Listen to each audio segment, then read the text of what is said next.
feeling good this afternoon? I don't know where you're logging in from. Make sure you tell us in the chat function your name, your country, and where you're logging in from. Welcome, welcome, welcome. So if you are new here, welcome to the G4G fraternity. If you are coming back and joining us for the third fireside chat, welcome back. So please introduce yourself in the chat function. We're going to have a very, very exciting session. Tell us one of your expectations, and we'll be definitely happy to fulfill them. Please keep the questions coming. I know you're very expectant. We are currently at 93 participants, and I know the numbers are going up as we go along. So if you are new to Girls for Girls, commonly known as G4G, and you're wondering what we are all about, G4G is a global mentoring initiative that was born in Harvard in 2016.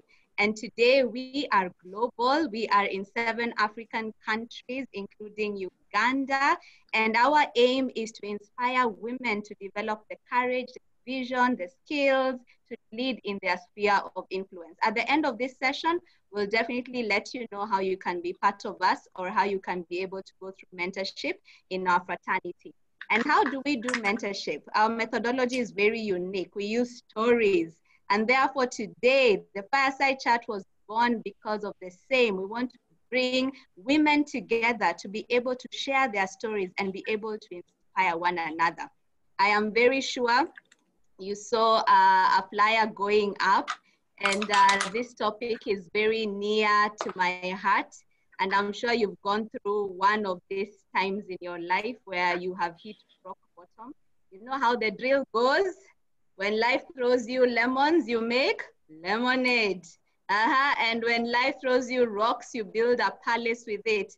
And when life gets tough, you become tougher. You've been told all those things before. But how do you practically get yourself up from rock bottom and reinvent yourself?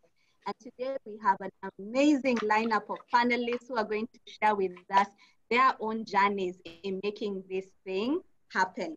It reminds me of a quote from Dale Carnegie, who said, most of the important things in the world have been accomplished by people who have kept on trying when there was no hope, when they had all the reasons to give up.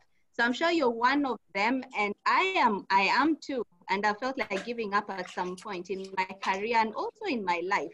So, but how do you keep on going even when the going gets tough? And that's what we're going to do today. My name is Stella Kibila. I am a pharmacist and I am a coachpreneur as well. I run an enterprise called Performance Point International, where we help organizations build high performance teams. I'm also a team leader and board member of Girls for Girls. And I have an amazing lineup of panelists today, starting from the one and only Sharon Tumusime, who is the Director of Products at Palit. She's a serial entrepreneur and a business owner with a couple of businesses and several business ideas that are yet to be implemented. So watch this space. You're going to be seeing Sharon coming up with so many businesses in town and actually around the globe. She's a lover of God. She's passionate about adding value to the people that she interacts with. She loves working with teams. She loves fun. And she is a graduate of the Synapses Entrepreneurship Academy. And she has a postgraduate in management from Uganda Management Institute. One of the things that caught my eye about Sharon, she's the only person who can pull off purple mascara. You should meet her, people. You should meet her. And not only does she run businesses, but she also helps other people run businesses through the BNI Sunrise chapter, where she is the president. And BNI stands for Business Network International. You are so welcome, Sharon. And Sharon is a cohort leader for one of our Girls for Girls cohorts, Sunday Soul Ladies, and she's also been a mentor at G4G ICA Insurance. You are so welcome, Sharon. Happy to have you here with us. The next lady I'm going to introduce, you're most welcome, Sharon. The next lady I'm going to introduce is logging in all the way from South Africa. Rita Motlana, the one and only global citizen. So Rita is a consultant working in the health and development sector with over 17 years of experience in various countries in East, West, East Asia. I think I have covered the globe. Her key coverage areas are monitoring and evaluation, strategy development, organizational development, resource mobilization, governance, project management, and coordination. She previously worked as a senior manager in advisory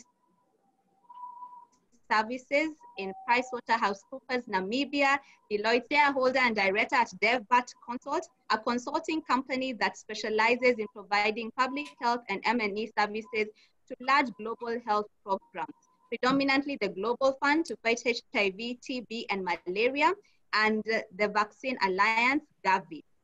Rita is a certified trainer and facilitator at Franklin Covey Institute, and she's passionate about building capacity.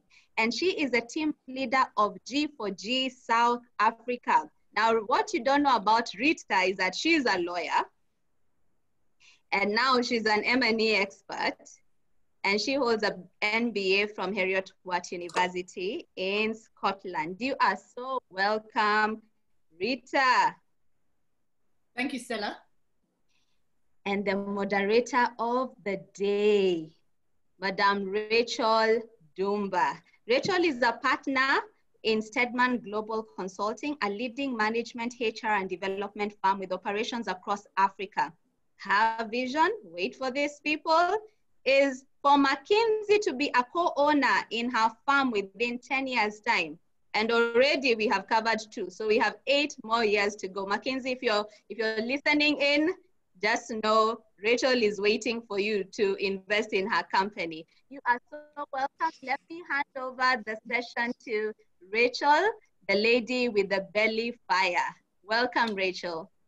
Thank you very much, Stella, for that awesome introduction, and a big and warm welcome to you all ladies. Good morning, good afternoon, depending on where you're calling in from. Please get yourself a cup of coffee, get yourself a cup of tea, a glass of water.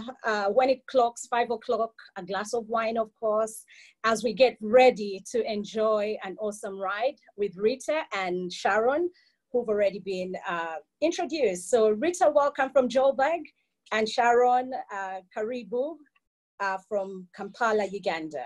So we'll start off now with you, Rita. Tell us about yourself. Describe yourself in 3 words and explain why those 3 words. Okay. For those who know me, I am committed. I never pick up a cause and stop halfway. Once I sign up, you have me 100% of the way.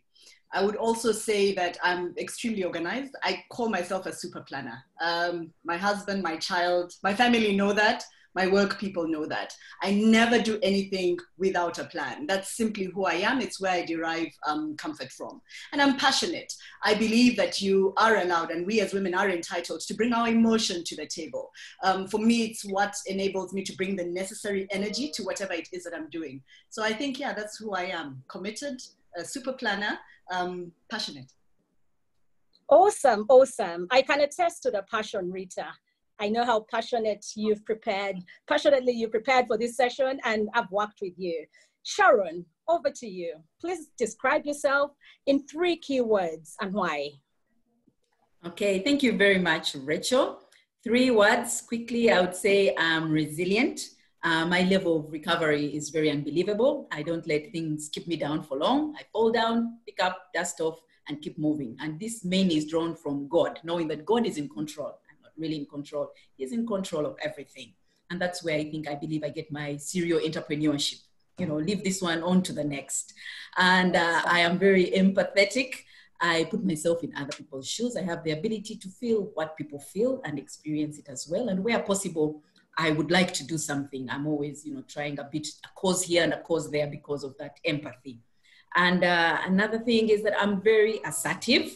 I'm quite direct and self-confident. I express my views quite strongly. Sometimes I come off as insensitive probably or rude or something. I was once passed off from a promotion because I was too assertive. My boss felt my clients might give somebody else the job because of that. However, I've developed self-awareness and I am able to manage it now, but I am very assertive. So that's it.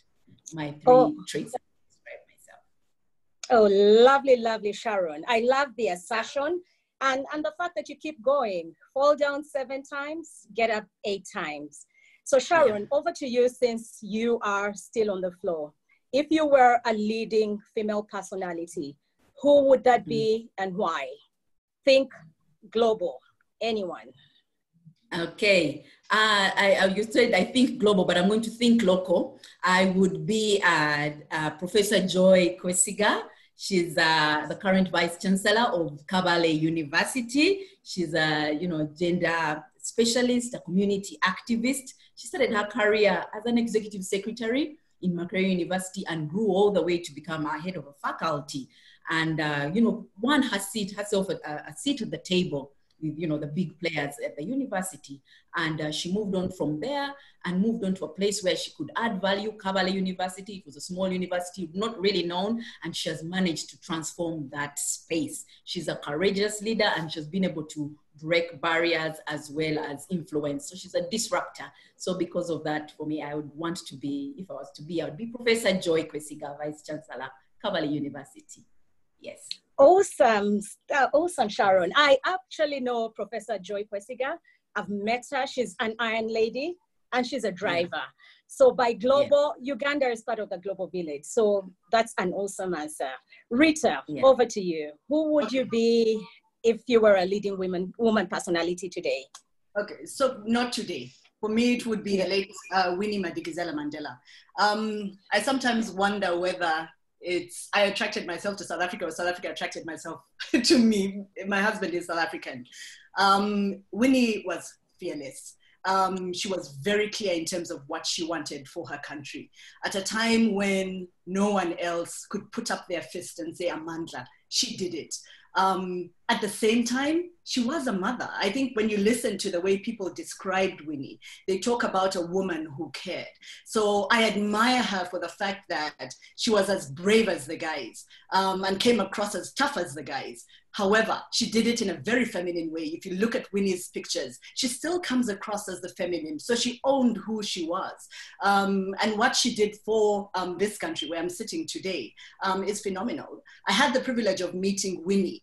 But even amongst the common folks, when she didn't know who people were, she still had a time to stop and hug. She was Entebbe Airport the first time she came to Uganda to say hey to the Umkhonto Wesizwe boys. So to be able to balance that, you're a leader, you give inspiration, you're tough as nails, but you're still able to be woman. I think for me, that is absolutely phenomenal. So I would want to be her. Oh, awesome, awesome, Rita. I don't want to say you look like her, but there's a resemblance. Okay, Rita, we'll now stick with you. Thinking about your life as your life journey as a woman and as a professional, please share with us some of the challenges you faced along this journey. So I'll give you a little bit of context. So like I think Stella pointed out earlier on, my initial profession and my initial love, what I really wanted to be was to be a lawyer. So that's what I studied for. But life gave me something else. I fell in love. The love of my life turned out to be a South African diplomat. So as I was graduating out of Makerere University, I then had to, my family life became different. It was every 3 or 4 years I had to keep moving ground. And you will know that as a lawyer, you have to study and be accredited within the respective jurisdiction that you're in. So I've had, as a professional woman, I've had to make a lot of twists and turns. We came to South Africa, I accredited my law degree over here. Just as I was completing that, we were relocated to the United States. And I had to take a step back and say to myself, am I going to continuously keep, going back, or, am I going to keep trying to reinvent myself? And that's how the MBA that Stella was talking about, came along.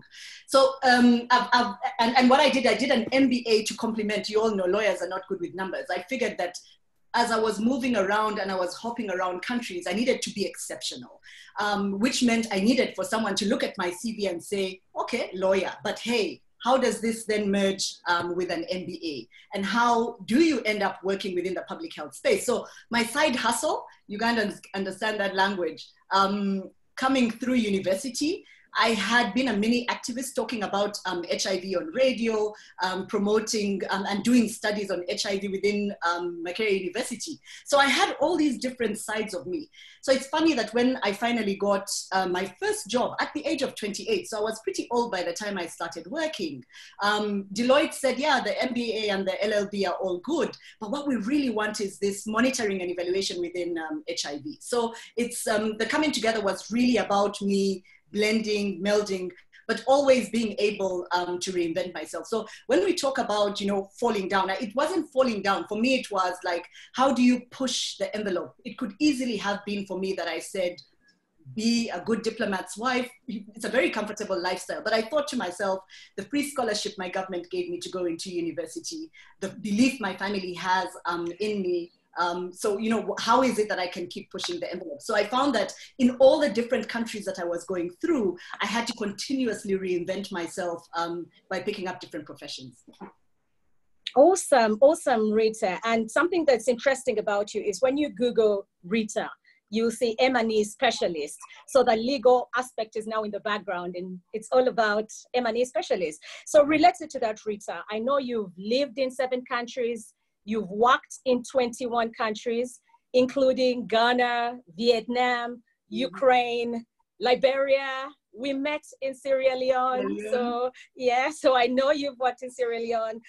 What was the most disruptive time in your former employment? Okay, so let me take a step back. Again, give you context. So different countries that I'd gone to, Zambia, worked in South Africa for a little stint with Deloitte. Then I got to Namibia. By the time I got to Namibia, this was country number 5. And I really was getting tired. For every new country we went to, I always had to take 2 steps back. So for example, by the time I left Zambia, Deloitte, I had left from senior consultant manager into senior manager. When I came to South Africa, they said, no, bigger economy, we're going to put you down to manager, you have to work your way up. I was only here for 6 months. Then went to Namibia and changed companies. I joined PricewaterhouseCoopers. PricewaterhouseCoopers says the same thing to me. Yes, we can see you've been senior manager, but you know, we're going to bring you in at manager and you're going to have to climb your way forward. I was given the development unit, which was literally non-existing, to create, expand in order to grow the PricewaterhouseCoopers business. So again, more context in terms of Namibia. For those of you who are familiar with it, it only, the apartheid government only ended there in 1990. So it's only a few years older than South Africa in terms of independence. And the economy within which I was working was one that has high disparities. You all know probably that one of the countries with the highest Gini coefficient is Namibia. The difference between the haves and the have-nots is terrible. So when you walk into a business, into a client's office and you say to them, I want to talk to you about development, they're like, wait a moment, PwC, white, privileged, pretty much driven, you know, by a completely different agenda. And you're walking in here talking about HIV. I'm really not sure you belong in that space. So that was the message I kept getting in the business environment. And I kept thinking to myself, how do I change the perception? And the perception had to change twofold. It had to change within PricewaterhouseCoopers itself, that we belonged in the development space. They had recruited me and they had a reason. But 2, we needed to change the market impression. So the people that we wanted to be able to access. So I did my research and discovered that one of the better ways to do it is by obviously information. PwC Kenya had done what we called a business decision makers survey. So I decided to bring that idea over. So this is tapping into my network. Anne Rego, who was with PwC, is one of the people who opened it up for me. So I decided that we're going to run this survey that was going to, at the end of the day, change the perceptions and impressions of people towards PwC. But I was new in the company. I barely was there 1 year. I barely had a network. So I really had to sit down and strategize and say to myself, how do I do it? And for your information, I also had one of the smallest units that I was dealing with. I only had like 2 people underneath me, but I had a very supportive boss. So I put the idea together and I said to him, this is what I am going to do. All I need is about 10 or 12 the top rated companies in Namibia, for us to be able to interview the chief executive officers about HIV and have that conversation and wake them up and say, this is what PwC is capable of doing. Fine. How was I going to get access to those companies? I then started tapping into, in Girls for Girls, we have a concept where we talk about have a village and know your allies. So yes, I was new, but I already knew some very strategic people, and probably on this call today, people like Patikariwe Martin, and Nangula, one of the first few women partners, Black women partners in the accounting space in Namibia. So I knew that if I could tap into their network, we would make it through. And that's what we did. Long story short, we were able to get in excess of 20 companies, the top listed on the Namibia Stock Exchange. It became a buzz point whereby CEOs were saying, has PwC interviewed you? No. Why are they not interviewing me? So before we knew it, we actually had gold on our plates. Marketing, and this for me is a big lesson, is that when you tap into your allies, it means you've tapped into their circles. Once you've tapped into their circles, your influence and experience then begins to grow.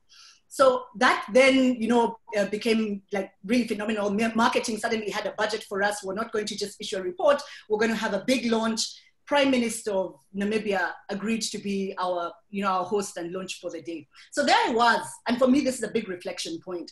How does a person who is perpetually having to reinvent herself in the space of 1 year, having been able to create, such a ripple effect? It remains a pivotal time in my life, because even today, when I no longer am within the formal work environment, I'm able to draw on strength from that. I'm able to say, be clear with your mission, be clear who your village is, draw on your allies, use the network of the allies, be authentic with yourself. The conversation that I had with the CEOs was really about saying to them, you count your profitability in dollars and cents. Do you count the lost number of hours when people are sick and ill with HIV? Could you counter it by having a better wellness program within your place? So it was not about the business for me. It was also about changing the mindset of private sector towards HIV, and then being bold.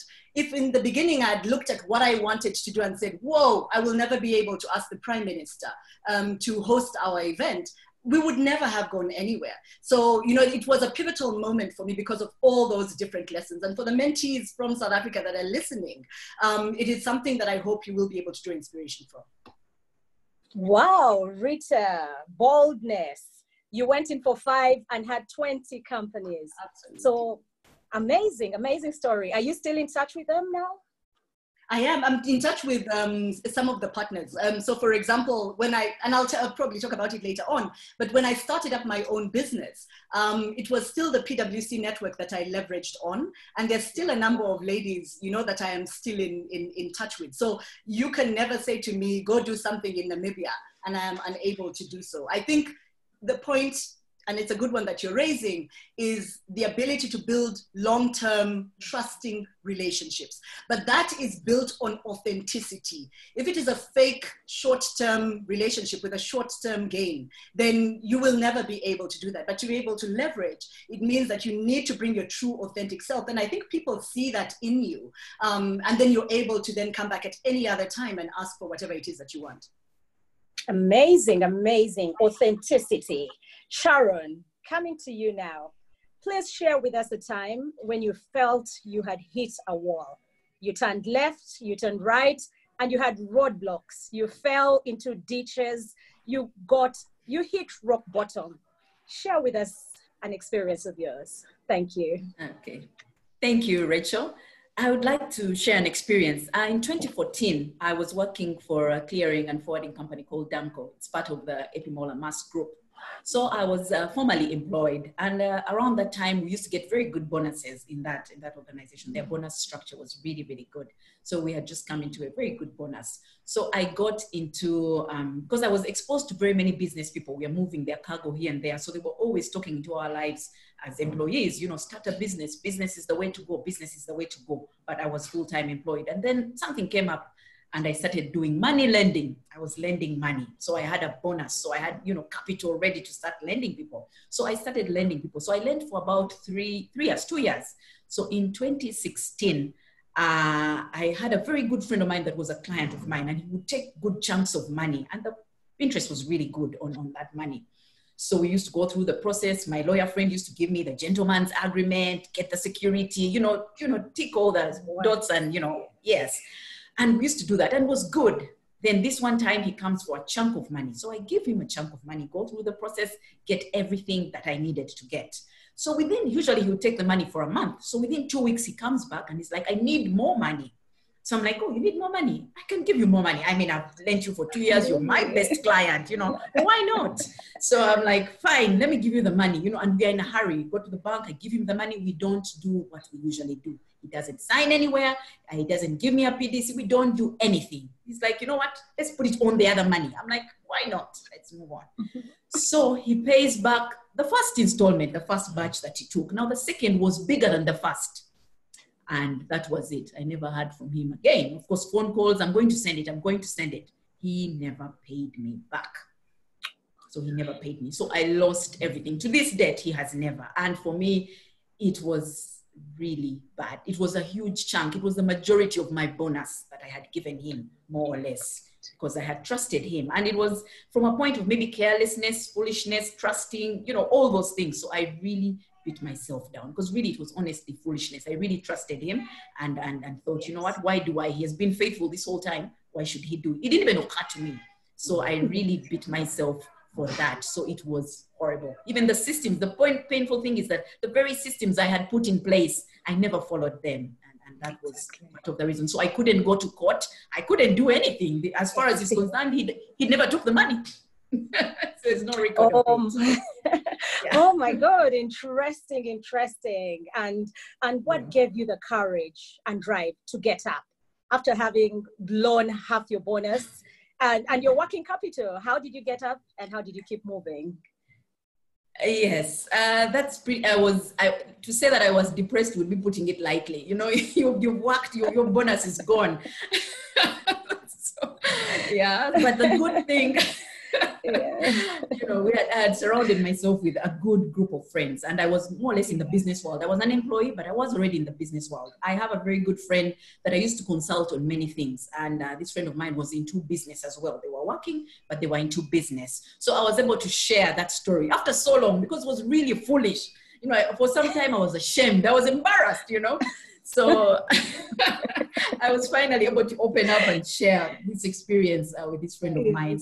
And I explained, and they were really good and kind about it. They commiserated with me and they said, you know what, that's business. Kampala is full of these guys. So now you've had to learn the hard way, but it happens to the best of us. So they were able to share their experiences. They were able to be open with me and not cover up. And that helped me to feel that, you know what, okay, I was dumb, but it can happen to anybody. It doesn't mean that I'm a dumb person. I did something silly, but doesn't mean I'm foolish. It doesn't mean that's the end of the road. I cannot continue. So I drew the courage from someone else's experiences. That is where I picked it up from. Remember, everyone I knew was working, maybe apart from this handful of business clients and this one person. So I drew my strength from this person's experiences in order to get back on my feet and start something else. Yes. Awesome. So you went to your village, tapped into your village and picked up the courage to keep moving. Amazing story. Exactly. And just to bring it home, Sharon, how disruptive did you become when you finally got up? What did you do? Did you go back into money lending? No, I kept away from money lending. I realized, you know what, I don't know what it takes to be a money lender. So, I'll be back. But for now, keep away from that. And within that period of time, I had to continue. And then the opportunity to start carpentry came on, to join the carpentry business. So I became disruptive by going into a field where I had no previous experience, no, technical knowledge. And I started a new business. I saw an opportunity. There was a need. There was a great need, in the market for it. Everybody was looking for a carpenter that they could rely on, that they could count on. No one had time to go to a workshop, but wanted things to be made. And so because of that experience, I was like, you know what, let us try something else. I am a serial entrepreneur. So where there's an opportunity, chances are I will start a business right there. So I was able to then venture in another space yet again that many women are not seen or had to be in, or even if they're there, we don't hear about them. So I was able to put off all the professional and corporate look and go into the dirty carpentry world. Yes. So that's how disruptive I got. I went into a completely other, space that people thought I was mad initially, but here I am. Awesome. And I know we'll be picking up on that later during our conversation, yes. But the key lesson definitely is if you're heading north and you hit a roadblock, don't fear to head south, as long as you get to your destination. Yes. Okay. And to always remember that, rough patches are just transporting you to the space that you need to get into. That you need all that. Yes. Transport system to get you there. Awesome. And back to you, Rita. I know you got to the top when you were in Deloitte PwC. So could you share with us what led you to leave the former work environment despite making it all the way to the top? What was that push and pull factor? Okay, so a lot of times it's, you go, for me, it happens every 10 years. You go through that thought process where you ask yourself, am I on course towards what it is that I want to achieve? I always tell my colleagues, how being a lawyer was so important for me. In the beginning, I used to cling to it. It was like the most important label that I had. When I'd meet people and they'd say, oh, what do you do? Even when I had no job, oh, I'm a lawyer.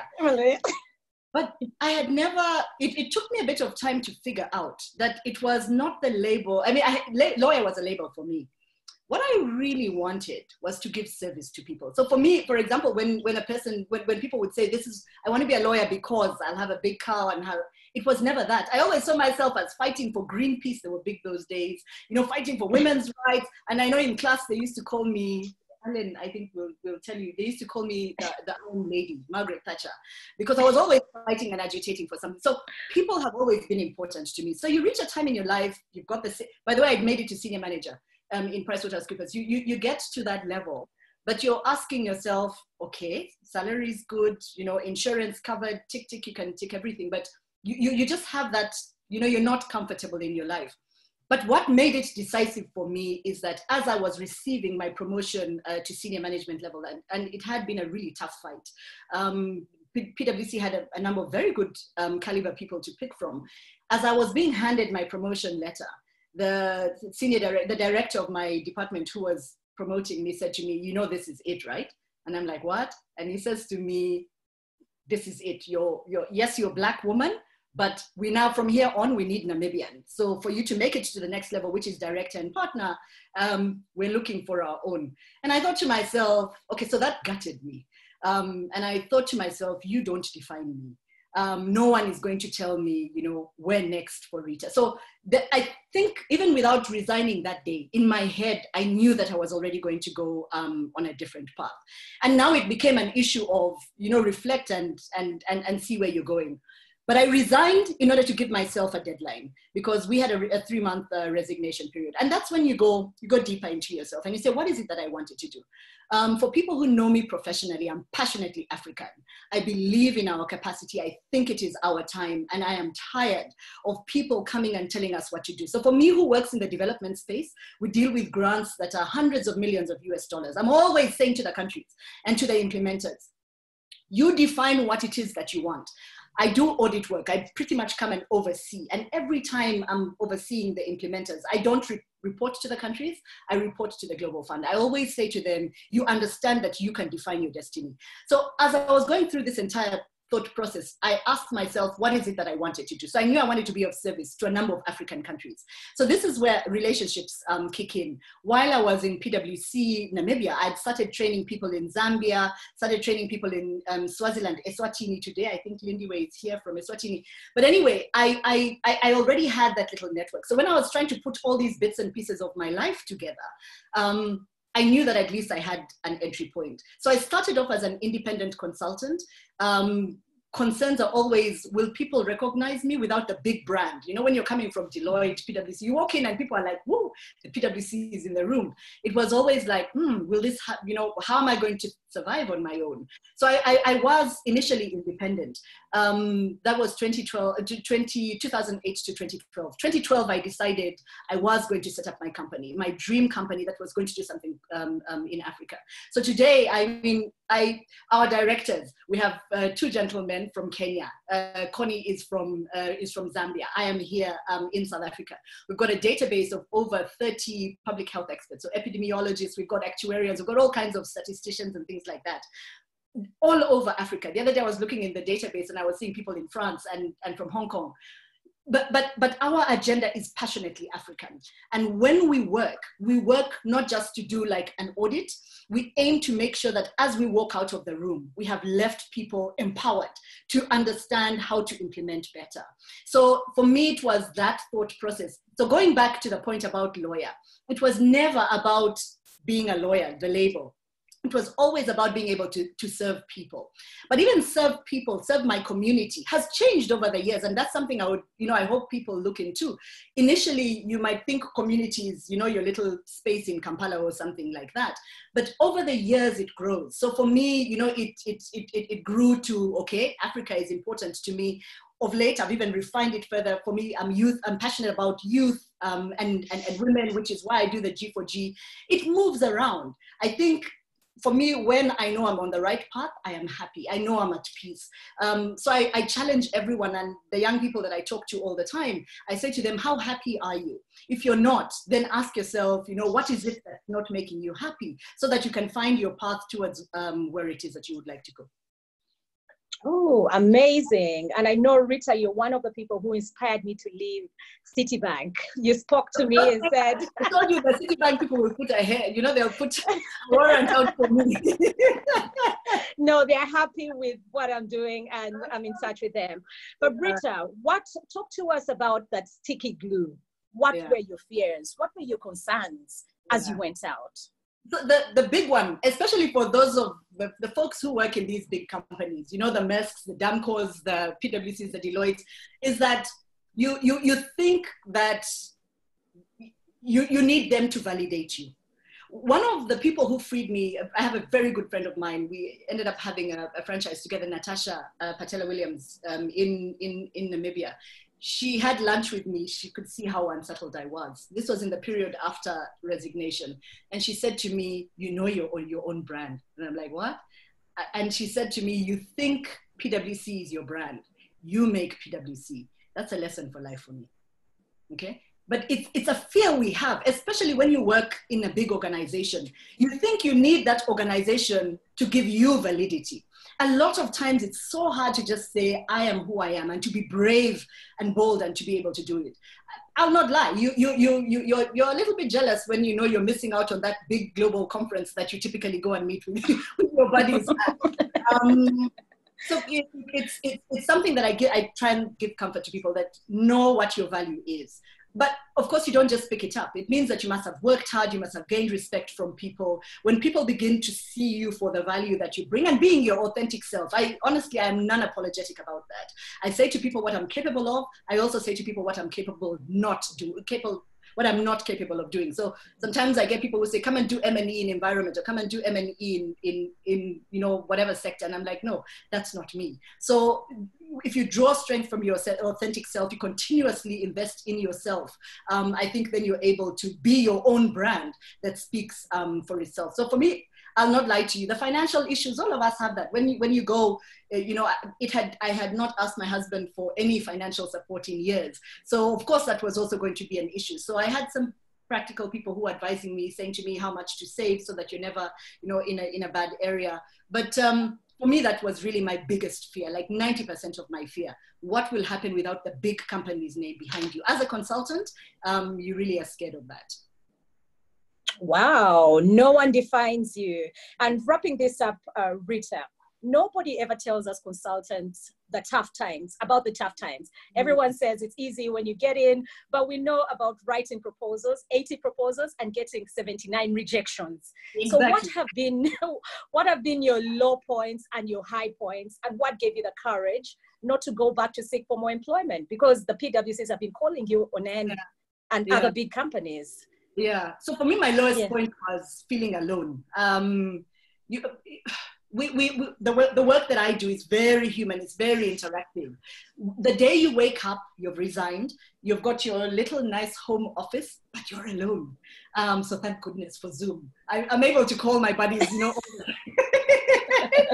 And I think that's why I ended up setting up a company, because I'm very much, I love being with human beings. But let's talk a little bit about the finances. Huh? And this is something that we have to be disciplined about. A lot of people end up going back to the same companies that they've resigned from, asking for employment. So it's really about, I told you I'm a planner. It really is about planning, not just the financial planning, huh? But also the planning of the job. So I will not lie to you. By the time I walked out of PwC, I had lined them up. Remember those guys I'd been training? For your information, some of those guys that I trained today are partners in PwC. Some are sitting within the Office of the Inspector General in Geneva. Others are working in Gavi. But what I had done is that I'd said to myself, you know, what is my plan? Ask PwC Namibia, they were not interested at that point in time. So that means that as I walked out, I was walking into a network I had established. That network continues today. But the truth is, it's about building relationships. It always goes back to that. So it's ironic and funny for me that the company that I walked away from, it's not even Deloitte, but the one that I actually quit and resigned from, about 80% of my business actually comes from PricewaterhouseCoopers. How do you do that? And how do they retain you? I still get invited. Like just this year, they were inviting PwC people together to have a discussion with a global fund. And I was on that list. Why does that happen? It's because people understand that you are part of a network and you work on building that relationship. So for me, that's the one thing that I would say is that as you break out onto your own, know that you've left some very good, strong relationships and partnerships behind, and that follows you in good state. But yeah, the finances, it's hectic. Sometimes you look on paper, you can see tens of thousands of dollars owed to you, but no. The bank is empty. So yes, it is about planning. So you need to know what's going to happen on a rainy day and things. Yes. Yeah. But if you've got good relationships, you'll call Rachel and say, hey, Rachel, happy Christmas. I've done this before. Happy Christmas. I hope you have a really good Christmas. You know my invoice for XXX? Yes. You will spend the extra 24 hours ensuring that. But if you don't have a relationship, then it's not going to happen. So, at the end of the day, that's what it's about, relationship management. Wow, relationships. That's our biggest takeaway from this. Now, coming to you, Sharon, and going back to the furniture business. We spoke about furniture business. And by you owning a furniture business, it's not about importing furniture from Malaysia, India, China. You actually do make the furniture in Uganda. So please share with us what it's like to work in a male-dominated space, because I personally do not know any other female carpenter apart from you, Sharon. Thank you very much, Rachel. Yes, I am in that space. We make furniture at pallet and what people like to call carpentry. And this carpentry is considered a very unprofessional field. Most carpenters in Uganda are a product of a technical college, or they're self-taught, or they went through some form of apprenticeship and then finally started their own business.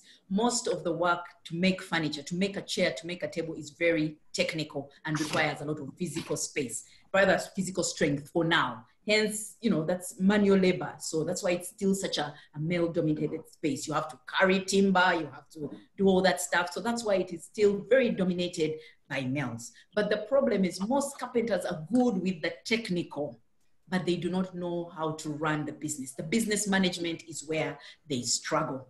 And you see, as Michael Garber in his E-Myth talks about, there are three people in a business. There's the technical, the business management, and the entrepreneur. So when the technical decides to run the business, then problems start, because the way a technical person thinks is not the way a business mind would think or an entrepreneur would think.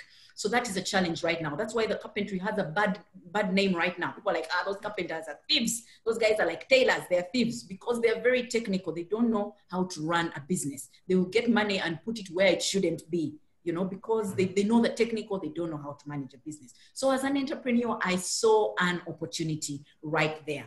I do not know to do technical work. I don't know how to cut wood or whatever. I am not technical, but I have the business knowledge. I know how to run a business. I am an entrepreneur. So I saw that that was the space. There was a need for trustworthy carpenters. People wanted quality products at the right price with someone they can rely on. And that was where the gap was. Everyone was importing big.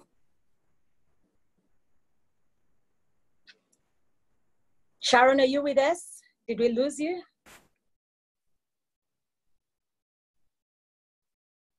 Stella, have we lost Sharon?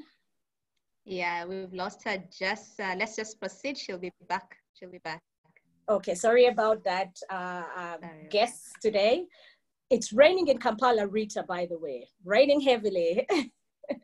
So the connectivity, hailstorms. We're going through a dry spell. It's our winter, but you know, we have dry winter. It was 5 degrees when I woke up today. It's at least 15 degrees now. So, but yeah. Amazing. Yes. What's happening in Uganda? Okay, so as we wait for Sharon, and as we move into the next stage, I will ask Stella just for us to stretch a bit, to have a breather. But Stella, I noticed we have guests from Geneva, USA, Kenya, my goodness, Lesotho, Sierra Leone. I'm telling you, the whole world is here. The whole world is here, Rachel. Thank you so much, Rachel, and all the panelists. Rita, thank you so much. Sharon, thank you so much. Woo. We have Australia, Eswatini, South Africa, Netherlands, London, Kenya, Japan, South Sudan, Guinea, USA, Uganda, and still counting. Liberia, Miriam is from Germany. Everyone is here, Rachel. And people are so excited and very inspired by their stories. Let me just share some of the comments. So people are talking about the issue about a village, the importance of having a village. So Rita talked about know your allies, build authentic, trustworthy relationships, and just make sure that you're building bridges, but not burning bridges. So that is something that has come out so strongly on the chat box. People are really resonating with that. And from Sharon's perspective is that when you are down, you really need a support system. So who is there to encourage you when you've hit rock bottom? So the other theme that people are loving in the chat box is the issue about boldness. Rita, how do you go and get 25 clients from 5? Who does that? That is the lioness herself, being a go-getter. So people are talking about you have limitless potential. So go ahead and let nobody stop you. And then from Sharon, people want your contacts. They're like, what? Carpenter, how do you venture into a male-dominated space? So people are saying, I am saving you from now henceforth as the most trustworthy carpenter. So we are coming straight from Sharon. So people are really loving that. I have a few questions that have come up, but before I do that, let me just end with some of the comments that are resonating really from the audience. We have not letting labels define you. Very many people, Rita, you will be so glad because you have an ex-PwC sister in the house and who is saying that she had to sit down and reflect and reinvent herself because for a very long time, the brand of the company had defined her. So that has resonated with so many people.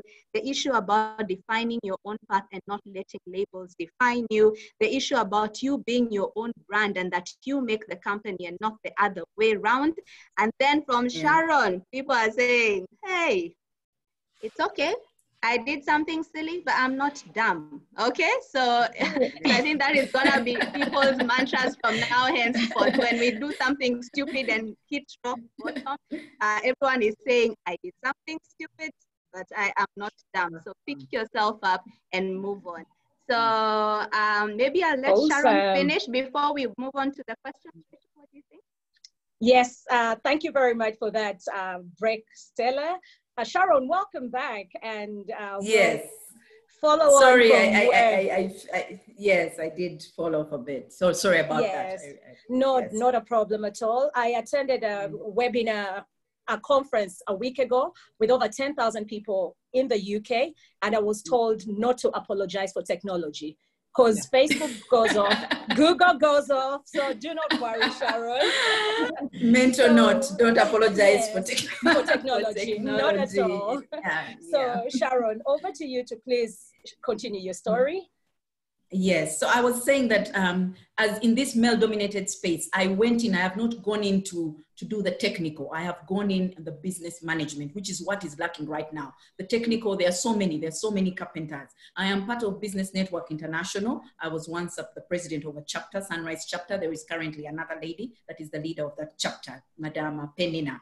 But when we have what we call one-to-ones in Business Network, where business people come to your business and understand it and give you advice on what you can do better in your business. So there's the village of BNI. I have a BNI network village. And so one day a few gentlemen came, an engineer as well as someone into marketing. And I was like, you know what, I think I should go to carpentry school and be able to manage a business better. And the gentleman told me, you know what, you don't need to be a carpenter. You don't need to know the technical. You have the business. Leave the technical to the technical. There's so many carpenters, you don't need to. What we lack right now in Uganda, that's why carpentries don't grow so big, is because the technical is lacking. Rather, the business management is lacking. It's not the technical. There's so many. Every day there is a new carpenter. So please don't waste your time going there. Just manage the business better and then teach other businesses how to manage their businesses better as well. So that's how I've managed in a male-dominated space. I've let the males do their good technical thing, the good thing that they are good at. And by the way, many other ladies are coming into this space. There's a lady called Shamila. She runs with, rather Jamila, Girls with Tools. She's teaching the girls to do carpentry. So before long, this male-dominated conversation is about to be done. There are girls that are coming that are good at carpentry, the technical part as well. So what I focused on for me is the customer. Every customer wants someone that will give them the service at the right price, with the right quality at the right time. That's what everybody is looking for. Whether he's a man, whether she's a woman, they all want the same thing. The customers just want, give me my thing, right price, right time, as you said it would come. So that's what I focus on for me. And it doesn't care about gender. Yes. Awesome. And I've seen, Sharon, I've seen your furniture. It's very good quality. The price is right. And like you mentioned, reliability. You deliver when you promise. But let's now move into the new normal, which is COVID. And I believe we're already in the post-COVID phase. We purpose not to speak about COVID on this call today because everybody is tired of COVID and life must go on. But Sharon, talk to us about some of the business strategies that you've had to put in place to cushion the pandemic. Specifically because people's incomes have dropped. So nobody would want to buy a chair. People are thinking of food, rent, data for their kids who are homeschooling. So how have you managed to cushion the impact on your business? And how are you selling chairs virtually or selling your furniture virtually? Okay, thank you very, very much. Yes, we did not want to bring COVID, but well, it's our new normal. So let's talk about it. So the number one thing that we had to think about was how can we work faster and better? Because in as much as COVID was happening, everyone was thinking about the money. Cash was king. Where will we find money? How are we going to go, going forward? What will we do? So there was a revenue recovery plan that we had to come up with. So work faster and better, because suddenly our biggest items, which were the luxury products, people are no longer buying those things. So what do you need to do? We had to rethink our business model. We've been into customized furniture for everybody, but that customized furniture is no more. We had to think about our customers. What do they need now? What can you do that is necessary for your customers? They're no longer buying the luxury furniture, but what do they need right now? So we had to go back to the drawing board and rethink. So we had to rethink functional solutions as opposed to customized living. So functional led into changing our product strategy. And we had to consider how the pandemic is going to affect people's lifestyles. So now more people are going to work at home. What do you need to work at home? You all can sit at the dining table. So every child needs a space where they can sit. So we had to think that the things that we are doing now, what do our customers need? So we had to go back to the drawing board and get away from our model and go more into customer focused, think more about the customer. And indeed, we were lucky and many customers did need tables because no one had ever planned to homeschool. There were people who were homeschooling, but now everybody must go online and study online. So there was suddenly a need. So we were very fortunate. Everyone needed furniture. And we've been doing a strategy where we make customized. So we don't sell, we don't have a shop where we sell, but we had to rethink that and now make stuff that is ready to go. People could no longer wait 4 days. They're like, I want it now, you know. When you'd answer and say, no, give me a week, they'll be like, no, I need it now. So we had to rethink and start to make stuff which we stock up and someone can buy right away. So those are some of the things we had to think about. We had to think about people, our employees. You know, suddenly there's no movement. We are lucky that the president, our service was sort of essential. He allowed carpenters to go to their workshops. But we had to think, now where do the staff stay? They stay so far. There's no public transport. It's so expensive to move them. So we had to move our people closer to the workshop. So we had to think clients, revenue, and people. What do we do in that regard? So those are some of the things we did to make sure that we survive COVID. And those strategies are what we're going with going forward as well. I think you heard the president said schools are not about to be open. So our home solutions are something that we are pushing right now to make sure that everybody has that. So we are trying to tap into a space where we are away from luxury into functional and necessary furniture right now. Yes. Oh, amazing. Reinventing yourself, reinventing your business away from luxury into functional. Yes, functional. Amazing, amazing. Clients, revenue, and the people. People. Excellent story, Sharon. And I see everyone's asking for your number. So you're going to just get somebody to follow up with all these, these amazing leads. Okay, now Rita and our audience, we're cautious of time and we know we have to allow you to have ask the panel a few questions. So we're almost wrapping up our formal section. But Rita, let's talk about work-life balance, if it exists at all, or work-life integration. How do you juggle this, given your extensive travel around the world for work? I have given up knowing where you are at any one time, because 1 week you're in Kigali, the next you're in Ukraine. So how do you ever feel guilty about leaving home yet again? And how do you keep peace at home with the love of your life, with your husband? Okay, I think you have to have allies. Am I allowed to draw on that card again? Yes. Your family must understand what you're doing, why you're doing it, for you to win them over. Okay, so I'm blessed. The love of my life is my biggest cheerleader. So he probably feels guilty that because I've had to reinvent myself following him every 3 or 4 years to new countries, he recognizes that I've had to be who I am. It is not my choice to become an international consultant and every 2 weeks I'm flying off. But even with that said, I think it's important that you communicate. Sometimes my daughter says to me, Mom, you didn't tell me about that one. And I know I've just been given a yellow card. So it's communication, communication, communication. I think it's important the family understands what it is you're doing. I let them know. But I also communicate to my clients. My clients know my child's name. They know my child's holiday. She's even there. If Nadia is on the call, she's my former PwC boss. In yellow, it says Keza. And when it does, it means it's holiday time and I'm sorry, I am not traveling. I release my schedule a whole year in advance. And I say to people, here it is, book it. But you're not going to touch these areas.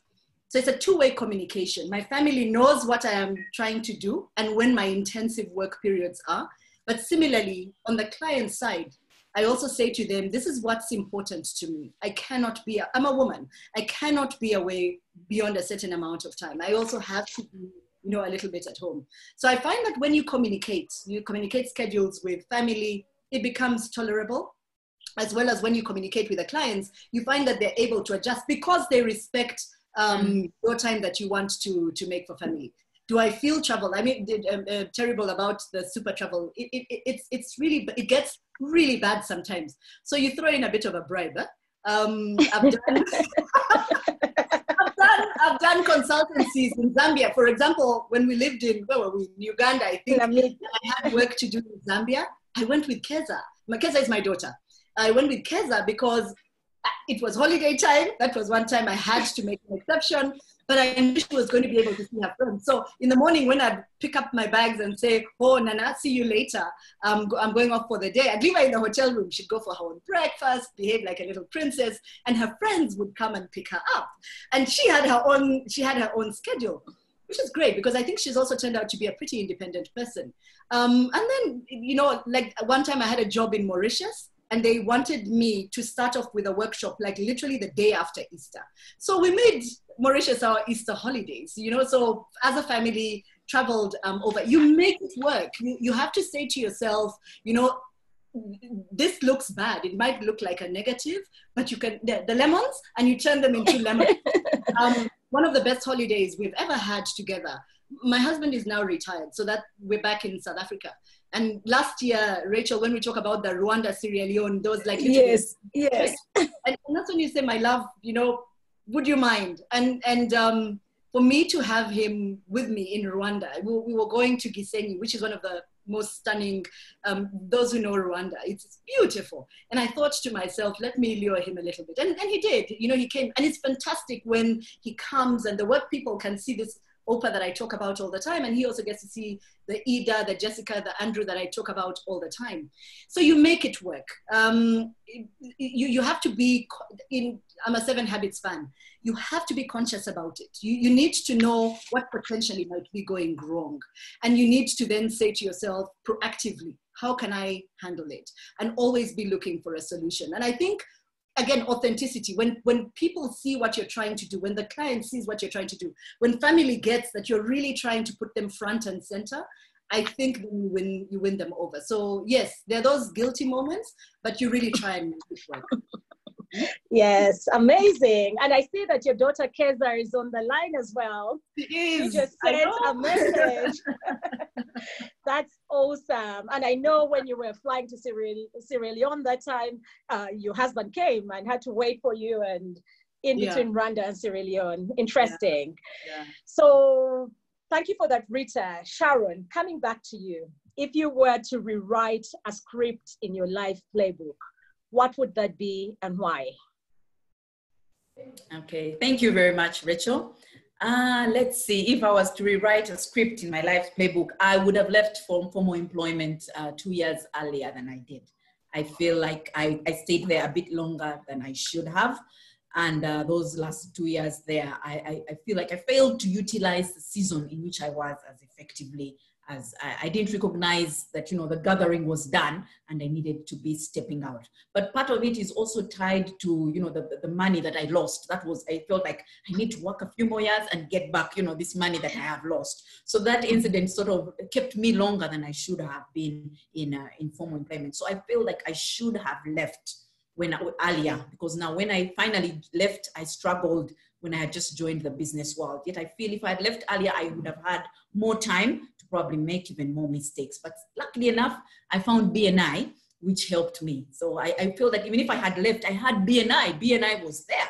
So I shouldn't have feared to join the business world when I had the opportunity. So that's what I would have changed. I would have left formal employment 2 years earlier than I actually did. That's what I would have changed. Amazing. And like the saying goes, it's never too late to start. So start where you are, start with the little that you have. But just to raise something on the call, on the line now, because everybody keeps saying that consultants and those in self-employment keep pushing people out of employment and keep saying, go, go. And the message really is, it's not, I mean, self-employment is not for everybody. And we need people in offices to be able to give us work. Just like Rita has people in PwC to keep the work coming. So everyone on the call should not resign on Monday and say, no, that's it for me. No, definitely not. Girls for girls. Okay, and Sharon, our final question to you before we get into the Q&A and before we come to Rita. Please share with us your belly fire parting shot. Something that is going to burn your bellies, that we all want to listen to. The pressure, belly fire. Rachel, belly fire is for you. Yes. But what I would like to share is that, you know what, we are all on the move. Don't get too comfortable where you are. Recognize the season in which you are and don't stay too long in there. Get ready to move. Don't get comfortable. There is so much to be done, so many people to lift up, so many ceilings to shatter, spaces to tap into, businesses to start, so much value to add. So please do not get held back by the fear of doing the things that you need to do. And I'm not talking about business. Whatever it is that you need to do in your life to get to a better place where you can then add value in the spaces you are, please don't get too comfortable or too afraid. Do it afraid and change lives of those people around you, because somebody is waiting for you to do something to improve their lives. So keep moving. Yes. Wow, wow. Whatever you do, keep moving, keep walking, keep running. If you fall, crawl, and start somewhere. Very, very powerful. Yeah. Thank you for that, Sharon. Rita, thank your parting shots, your belly fire parting shots. What would you say to us? I'm actually going to read a quotation from the late Stephen Covey. Amazing. Because I'm reading one of the comments over here, and I hope this resonates. He says, if you want small changes, work on your behavior. If you want significant quantum breaks, you work on your paradigms. And I think that's what we've been trying to talk about today. When I say, for example, that you are your own brand, you need to see things differently. So, for example, there's someone here who is asking, as a small business, if I don't have a big brand name behind me, I'm a small company, I've never worked in those ones, how do I break it out? Again, paradigms. You must see the potential that you have within yourself. In everything you do, if you feel you're stagnant, if you feel your work is not going anywhere, change your paradigm. Go back and ask yourself how you look at yourself. Even a business idea. We've just heard from Sharon. She perceived herself as being high-end, beautiful furniture, but in the context of things happening, she resaw herself and her business in a completely different way. So for me, that's what I would say to everyone. And I say this to the mentees. I say this to the mentors at G4G as we are trying to change things. Don't just be carried by the wave. Be the wave and determine where it is that you want to go. When we talk about changing this continent, that's for me what I'm passionate about as Africans. We can no longer afford to be saying, oh, poor us, things are going, it's so tough, things are against us. No, we must think differently. We must be convinced that we can be that change. And it's not just words. So please, that's what I would say. For me, my belly pipe, I don't know whether it's a parting shot, but that's what it is. A lot of people keep thinking, let me change this habit. Oh, let me change this behavior. No, it starts with the way you see things and the way you perceive things. When you adjust that, I believe it makes a total difference. And that's why we have tried to give examples, of seeing yourself for who you are. So that's what it is. Change your paradigm. Amazing, Rita. Be the wave. Do not just ride the wave. Yes, amazing. Rita, a couple of people have requested for you to please reread the quote, because many did not. Yes, kindly, if you could. They didn't get it. I mean, someone can also type it in the chat. It's awesome.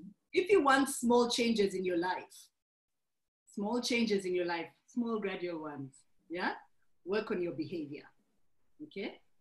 But if you want big quantum leaps and changes in your life, quantum breakthroughs, you change your paradigms. Wow. Paradigm shift. It's all in the mind. We talk about it all the time. Yes. I think it's a much used word that we really don't stop and reflect about. Yes. For me, paradigms, it works, whether it's in the business place, whether it's with a family, whether it's, you might be talking to your husband, having an argument, and it's until you say, wait a moment, what are we really talking about over here? I was talking to people, I think the cohort that Sharon is actually part of, about negotiation. And I was saying, I was saying to them, sometimes we walk into a negotiation thinking we're discussing a particular issue, but it isn't until you stop, you listen, and you get into that person's head to really understand. That's changing paradigm, really understanding, where things coming from. So I would encourage people to read up on it. So The 7 Habits for Highly Effective People is a really good book to start off with. I think there's almost a dedicated chapter in there. But for me, it's amazing. Yes, awesome. A big round of applause for Rita and Sharon. I'll toast, raise my glass of water to you. Just to thank you for an awesome session. I know we're going into a Q&A session and I'll soon be inviting Stella, but I want to recognize and point out the fact that we have Alan Asimwe on the line. Alan is a founder of Girls for Girls, and this is no mean achievement. Alan, please wave to everybody. And I know your co-founders from around the world are on the call as well. So awesome journey, started with baby steps, but look where we are. We're now global. So thank you very much, Rita and Sharon. Everyone on the call would love to go until 7 p.m., but we're cautious of time. We want to close at 4:30 because time is discipline, time management. And so I'll now invite Stella. I'll hand over to you, Stella, just to take us through the Q&A. But thank you very much, Rita and Sharon. Another clap for you. Wow, wow, Awesome, wow. awesome. Oh my goodness.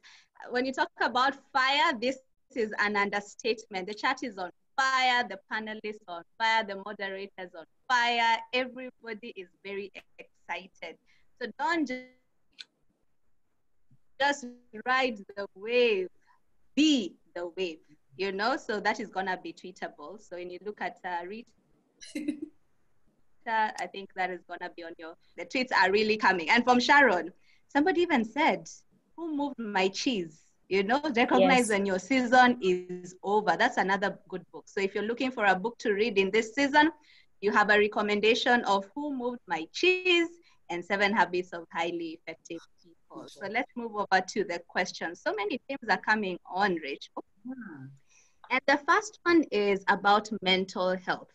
So we have a lady who has been working for the last 13 years and she's asking, when do you know when to take a break so that you can transition into the next season of your life? And so she needs guidance on the same. But also on the same mental health theme, there's also a question from Sharon. How long did it take, actually a question to Sharon, how long did it take for you to overcome depression when you lost all your money to a con man? How long did it take you? And basically that's a theme that Rachel, I think, especially during this season, many people are going through mental health issues because suddenly something happened, disruption happened, jobs are no longer there. You've been, you've been told to go home on unpaid leave. Suddenly you need to start a business and you do not have enough capital. I mean, people are battling different mental health issues. So I think we should speak to that. That's the first thing. Rachel, back to you. Awesome. Thank you very much, Stella. And a couple of questions have come to my phone as well, so I'll read those. Rita, do we want to start with you for you to take the first question on when do you know when to take a break after 13 years? Okay, so look, this is a technical area and it's an area I wouldn't pretend to be an expert in, but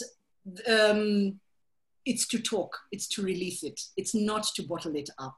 So I think for me, that is why it's important that you know who you go to talk to look for inspiration, to look for that understanding. So it's important that, yes, the person is aware that she's going through mental stress, but there are different levels here, and that's why I'm very cautious now. If you feel that it is something that is extremely serious, then go and seek the appropriate help. There are counselors that are available.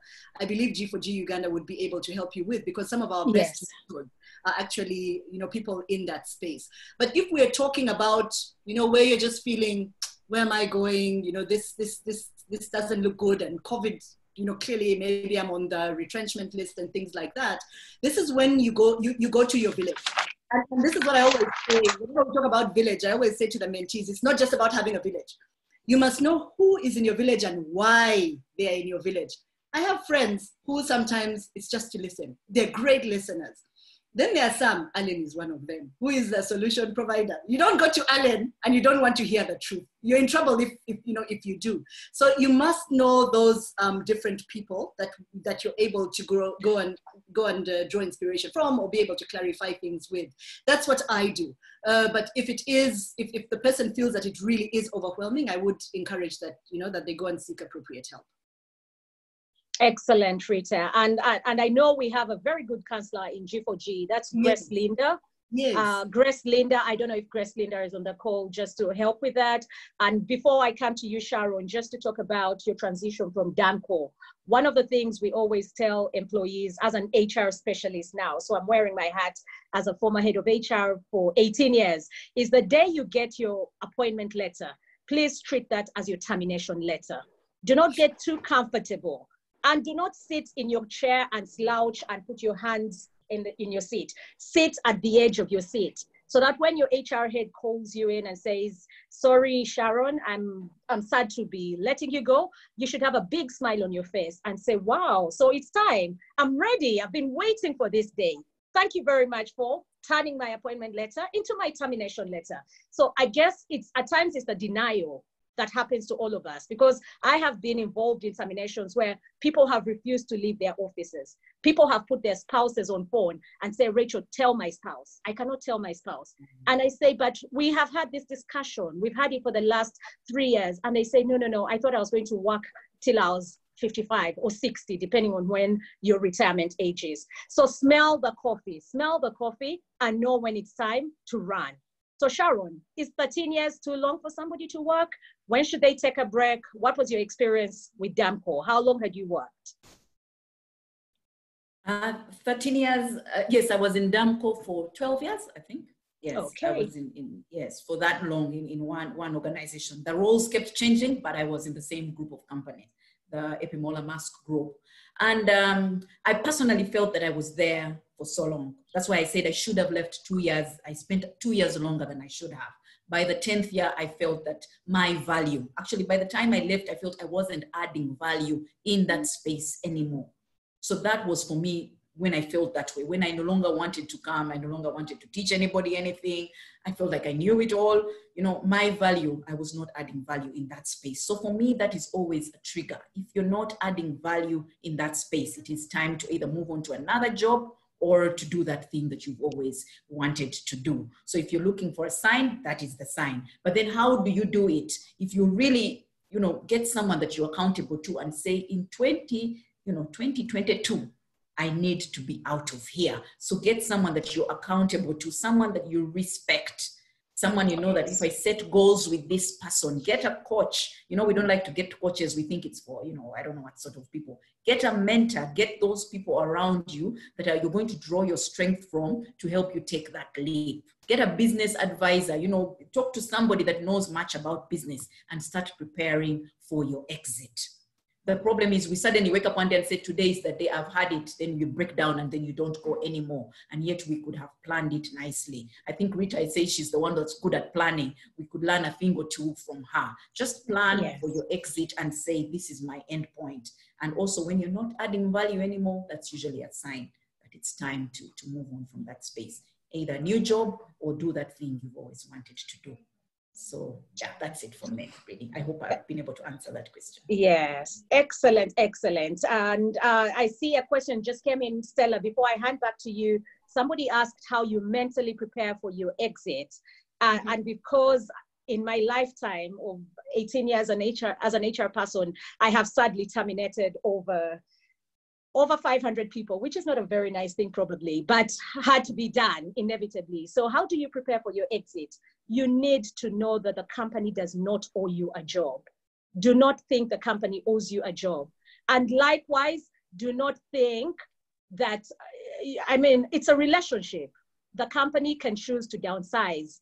The global team could sit down in Geneva or US, New York, and take a decision to close Uganda, close East Africa, and say, we want to exit the market, call the head of HR and say, please terminate the people, handle them. We do not care how you do it, but please terminate them within the employment law. So please remember that the company does not owe you a living. And above all, something I like to share, please remember in Uganda alone, we have 43 universities. So every year we let out 43 universities, Rita, and every year we have 35,000 graduates. Every year, 35,000 people graduate onto the streets of Kampala. And this does not include Ugandans in the diaspora. So you can imagine the option that your employer has. The employer has so many options. And maybe the G4G team will arrange a session on Gen Zs now. You have Gen Zs who are leaving university with a master's, with SCCA and a first degree, and they want your job. And you've been in that job for the last 20 years. So how do you compete with that? And you don't have a master's because you were too comfortable in your job. You always rose up because of experience. So the reality, I know Sandra asked the question on how to prepare for it mentally. Begin to say to yourself that I could leave anytime. And have the power. Rita said, decide when you want to walk. Let it be in your destiny to choose that now is my time to walk into the MD's office or head of HR's office and hand over my letter and say, it's been awesome partnering with you, but I'm leaving. Because it's a partnership. They need you as much as you need them, but they do not owe you that job. They have options. So Stella, back to you, because I'm looking at my clock and we have 10 minutes. A few more minutes to go, and we have to bundle up all these questions. So the next thematic area is around networking. So we really talked about grow your village in Girls for Girls. We talk about grow your village, nurture your village. Rita talked about networking. Sharon talked about having a support system. But the question is, how do you really build these authentic relationships? How do you do that? Especially if you have not worked with the big companies, PwCs, the Damcos, the Deloittes of this world. How do you build a network that will be equivalent to your network? Closely followed by another question still in the networking space. How do you build a network with clients who are not necessarily friends? So some of your stakeholders, customers, or even suppliers, and they are really not your friends. Then the next thematic area, so that is the first one. Part A of the question. Part B of the question is, how do you rally people for the same cause? So we have Bana, who is also very passionate about Africa, and she's asking, how do you get people to rally for a particular cause to get Africa on its feet? So Rachel, back to you. Awesome. And I won't repeat the questions. I'll start with Sharon and then come to Rita to pick up any of the questions, especially on relationship building, networking. And Sharon, we'll start with you. Thank you very much. How do you build networks? That's the question. How do you build trust? Well, trust takes time. Trust takes time. You will not meet somebody today and then they build your trust. If you're trying to build trust in a relationship or a business relationship, they will have to try you out sometimes, see what you do, and with time, they start to trust the service that you do. So what do you need to even get into that doorway? You need a network. So for me in business, what I have used, I was very new in the business of carpentry. I needed to get out in a space, and I was lucky that there was a Business Network International. BNI was available. It's a very intentional referral networking group where people intentionally want to give each other business. I was in a space where I was in logistics forever. I couldn't count on those clients for business anymore. They were talking another language. I was now talking another language. So I had to join BNI and build relationships in BNI. And it is not that when I joined BNI, they immediately gave me business. That didn't happen. I had to open up my life to them as well as get to know them. So I shared what I had and they shared what they have. So it is opening yourself up to these people, to know who you are, being authentic, being real with them. And it is a process. It is a process and it takes time. Even if it is Rita, finally to get to the 23 clients, it took time to get to that point. You leverage on what you already have and build on that. So for me, I used a network called BNI, Business Network International. I don't have any other answer but to say for business, that is the space that has helped me grow and get customers. It is tapping into other people's networks through an intentional referral networking organization. But really at the end of it all, it's all about building trust. And how do you build trust? They have to try you out. You have to open yourself up to them and be honest and real. Yes. Amazing, amazing, Sharon. Thank you very much for that. Rita, over to you. Okay, so building trust.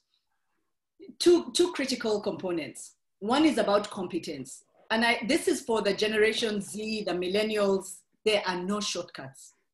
For you to be a master in your industry, it means you've got to invest in it. I think in Girls for Girls, we talk about investing in your information gathering years. For you to be a consultant, people are willing to pay $1,000 a day for. It means you have to have certain value. How do you get that value? It means you need experience. It means you need to read like mad. It means you need to be testing things out. You need to have that credible experience. So competence, you have to work on it. Yeah, if you need to study harder, then you do it. I've signed up for a second master's degree in an MSc in public health, because I recognize that I'm playing in a field that, you know, has gurus in it. And I want to be as sharp as those guys. So there's no two ways around it. Competence, you have to invest in yourself. Read like mad, associate with the right people, grow your network within the area that you operate in. So that's one, competence. But two is character. And that is where, when we talk about be your authentic self, it is how do you come off? And competence people will see. They'll see Stella walk in, she's articulate, she can tell us about you know, pharmacy and things like that. But the character is hidden. Huh? It's something that people, you learn today, you learn tomorrow, and people learn your character by looking at the way you do things. I can stand over here and I can sing to you all kinds of things and tell you how wonderful a consultant I am, but you will still judge me by monitoring and looking at the way I actually execute. So character and competence are what are critical to building trusting relationships. Now, don't worry about the bigger world. First, start with the few people that you need to tackle. And for me, that's why I always say, have a plan. If you say, so for instance, if we take Sharon, when she was breaking out into the furniture space, I don't think she ran after 1,000 people. You start off with a manageable bit. So whether you want to break into consulting, whether you want to start up your own business that is, yeah, within furniture or catering or whatever it is, first stay focused. If you can build trusting relationships with even 3 people, remember the example that I gave. Once you've won those people over, guess what? They become your biggest marketers. So the ladies that, for instance, believed in me in PricewaterhouseCoopers, their networks became my networks because they believe in me. They know I'm competent. I will never embarrass them. But 2, they know I have integrity and that I will deliver. They're willing to put their name on the line to say, go with that lady called Rita. So don't worry. I think sometimes people get worried about how will I penetrate to my 1,000th client? No, let's focus on the small. For those of you who, again, the 7 habits, if you've looked at the circle of influence vis-a-vis the circle of concern, we're worried about many things. We're worried about what COVID is going to do to the environment. We're worried about how will I reach clients across the border in Kenya or DRC and that type of thing. No. First, start small, because when you become a master in that particular area, which is the example that I was giving in Namibia, when the first few companies that believed in me, and when one CEO was telling the other one, hey, have you been interviewed? Once you have that, then you're able to grow your influence. So be patient. And I say this again to the young people on the call, because I think a lot of times we want to start off big. We want to enter the market and already have a ripple effect and people are talking. No, it starts small and you need to be able to consistently grow it. So if you continuously do that, you're continuously investing in your relationships and maintaining those relationships, you will find that your circle of influence begins to grow. So for me, that's how I started. I mean, it was in Namibia. Namibia exported me to Zimbabwe and to Zambia and to Eswatini. It was at an international conference that someone said, hey, Ukraine, you're looking for an M&E person? She's going. But what made them say that? Competence and character. They knew that I knew what I was doing and that this woman can deliver. And that's how, it has ended up happening. So for those of you, I'll address the last question, the one about Africa. For those of you who want, if you're feeling that hunger like me, first of all, focus. Choose what it is that you're good at. Yeah, there's no point in me now going, for example, and saying I'm going to become a climate change expert. No, for me, I'm 48 years old. That is now, it is now behind me. It's for someone else to go and do. So pick your area because competence matters. You need to go to where you're already strong. And then build those villages, build those relationships, have those allies. And like I said, once those are firm, then you can grow it because those allies then open up the world for you. So I'm very happy. Whoever it is who is talking about Africa, you find a way of getting in touch with me. I'm with Girls for Girls, and we take it forward. Awesome. Let me give this last example, then I'll stop talking. When Alan asked me, she invited me to come to Girls for Girls, and I saw it in Uganda. I went to Namagunga, my former high school. I loved it, and I thought to myself, I'm taking this thing to South Africa. One of the selfish reasons I brought it to South Africa for is because we were just resettling into South Africa, and really my only network was my family. And I really wanted to get into the bigger South African picture. So initially that's why I brought Girls for Girls South Africa. But I also saw that given the fraud that was happening, the Zuma stories and things like that, we needed a cleaner, I call them a cleaner, part of the population. So I wanted a breed of young women who will be ethical and know what they're all about. That was initially my dream. But I tell you, that was 1 year ago. I then saw how it melds into the African thing, because today, Girls for Girls is no longer about South Africa for me. Look at what I'm doing over here. The partnerships that are happening with Malaysia, that are happening with, we're now talking about opening up Girls for Girls in Senegal, with Kati, who is a lady that I work with, but because she sees the passion. We are back in touch with people in Kenya. So sometimes you don't even realize it, that destiny comes towards you. So my final quote, Paulo Coelho: when you want something badly enough, the world will conspire to give it to you. Your job, you be competent, as highly competent as possible. You focus on growing your network, the opportunity will come to you. I genuinely believe that. It will come to you, but your eyes have to be open, and you need to be able to embrace it. So the job we want to do in Africa is huge. But invest in that time, build those relationships, it will come to you. Already, I want your contact so that we can talk about it going forward. Wow, awesome. And our dear audience, we seek your indulgence to go on for an extra 10 minutes just to answer some burning questions that have come in. We know everybody has to hit the road and get back to their desks. Please give us an extra 10 minutes. Sharon and Rita, I'm coming back to you because somebody asked about office politics. But Sharon first, somebody asked what your 2027 looks like. Who's Sharon going to be in 2027, 2028? Thank you very much. 2028, I wonder, my business will be like an IKEA of some sort. I don't know if you all know IKEA. So we will be, IKEA in Africa, Ugandan made. So Palit will be like IKEA. That is what it is looking like.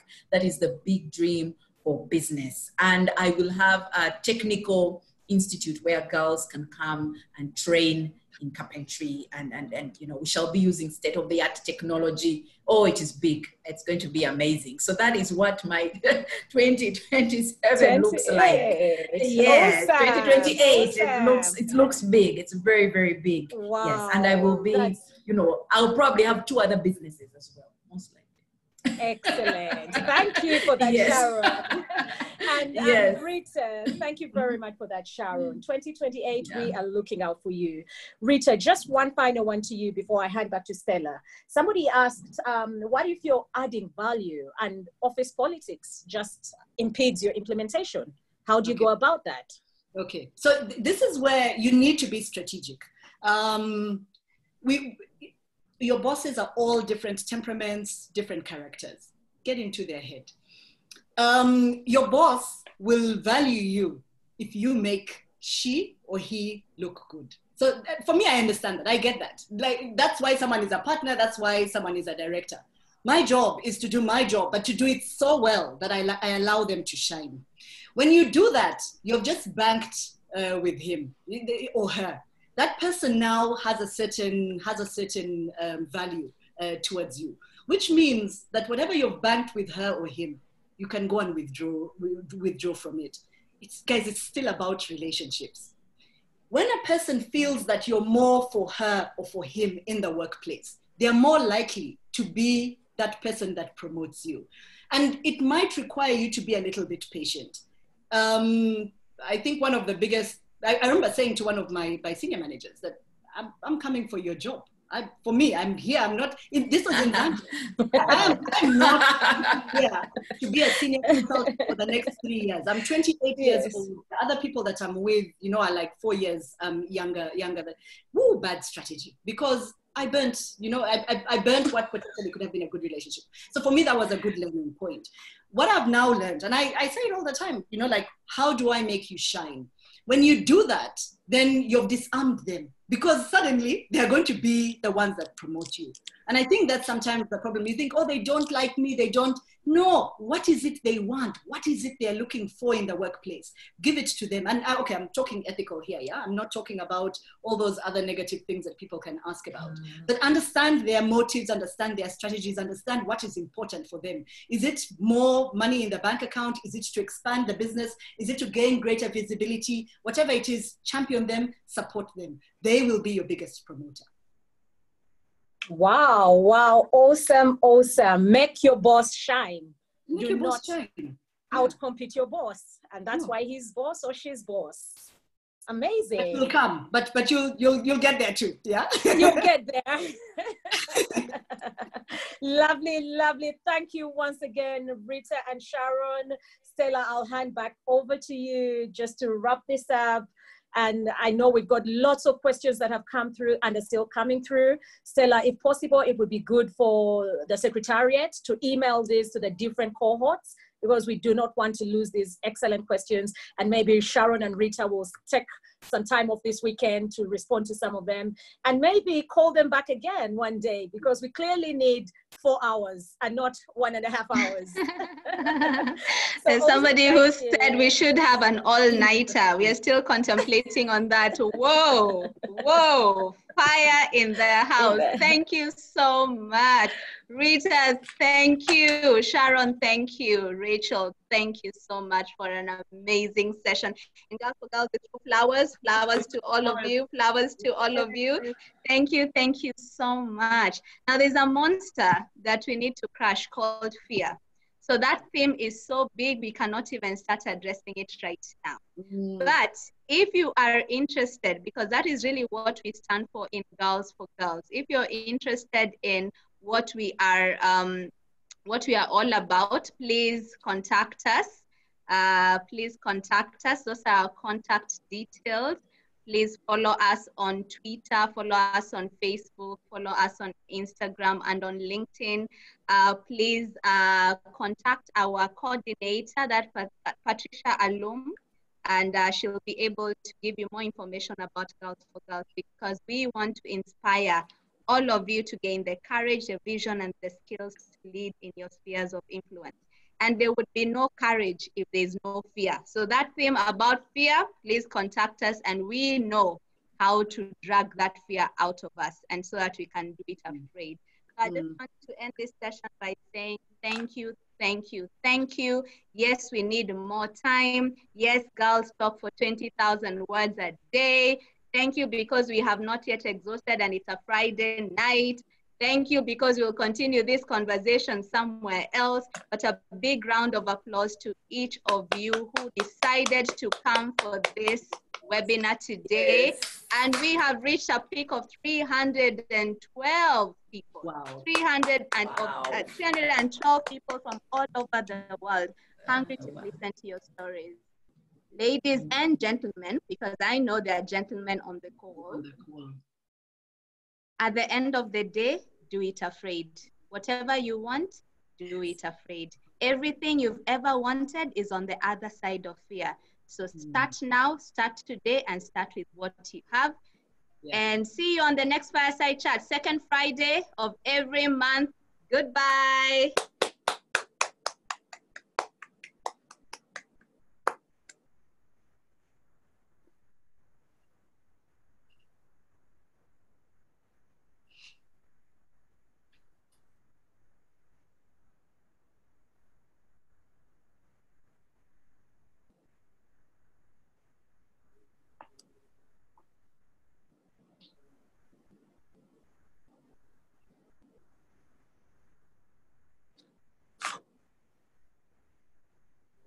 Alan.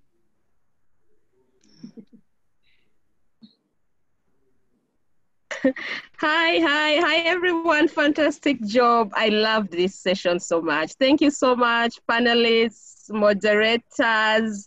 My goodness, you guys did an amazing job. Mwah, mwah, mwah. There's so many questions in here. I don't know how we're going to package these, but let's discuss and see. Yeah. But you did answer most of them. You answered all of, actually, because really at the foundation, the relation and the preparation, We've done that. So, but even fear, you talk about it, but this was beautiful. Thank you so much. I was like an avid student for again. Rita, ladies, thank you. Rita, some people are asking for your email, your contact.